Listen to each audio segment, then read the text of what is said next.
ফেসবুকে duet video করার জন্য আপনাকে সর্বপ্রথম প্লে স্টোর বা অ্যাপ স্টোরে গিয়ে আপনার ফেসবুক অ্যাপসটি যদি আপডেট করা না থাকে তাহলে অবশ্যই লেটেস্ট ভার্সনে আপডেট করে নেবেন। তারপর আপনি সরাসরি চলে যাবেন ফেসবুক অ্যাপসে এসে যে কোনো একটা ভিডিওতে গিয়ে আপনি যে ভিডিওতে ডুয়েট ভিডিও করতে চাচ্ছেন বা রিঅ্যাকশন ভিডিও করতে চাচ্ছেন সেই ভিডিওটার একদম নিচে দেখবেন 3 ডট একটা অপশন রয়েছে, এখানে ক্লিক করবেন। ক্লিক করার পর এখানে দেখবেন রিমেক্স দিস ভিডিও নামে একটা অপশন রয়েছে, এখানে ক্লিক করবেন। ক্লিক করার সাথে সাথে দেখুন ক্যামেরা এভাবে ওপেন হয়ে যাবে। আমি কিন্তু এখানে লাইভ দেখাচ্ছি। এভাবে আপনার পাশে দেখুন যে ভিডিওটার সাথে ডুয়েট করবেন সেই ভিডিওটা কিন্তু এখানে চলে আসবে। এখন যেটা করবেন, নিচে দেখুন রিলস বাটন রয়েছে, গোল আইকনটা, এখানে ক্লিক করে দিবেন।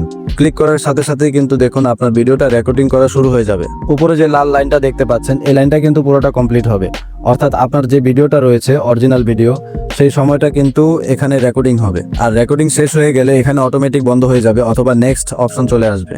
তো ভিউয়ার্স এখানে দেখুন আমার নেক্সট অপশনটা কিন্তু চলে আসছে। এখন আপনি যদি চান ডুয়েট ভিডিও বা রিঅ্যাকশন ভিডিওটা ফেসবুকে আপলোড করবেন তাহলে নেক্সটে ক্লিক করে দিবেন। নেক্সটে ক্লিক করে রিলস ভিডিও আপলোড করার সময় যা যা দরকার অর্থাৎ টাইটেল, হ্যাশট্যাগ দিয়ে এই যে নিচে শেয়ার নাও বাটনটা রয়েছে এখানে ক্লিক করলে কিন্তু আপনার রিঅ্যাকশন ভিডিওটা ফেসবুকে আপলোড হয়ে যাবে। আর এভাবেই কিন্তু খুব সহজে 2025 সালের নতুন নিয়মে আপনারা মোবাইল দিয়ে ডুয়েট বা রিঅ্যাকশন ভিডিও ফেসবুকে আপলোড করে খুব সহজে টাকা ইনকাম করতে পারেন। তো ভিউয়ার্স এই ছিল আজকের ভিডিওটা ভালো লেগে থাকলে অবশ্যই আমাকে লাইক কমেন্ট করে জানাবেন। আল্লাহ হাফেজ।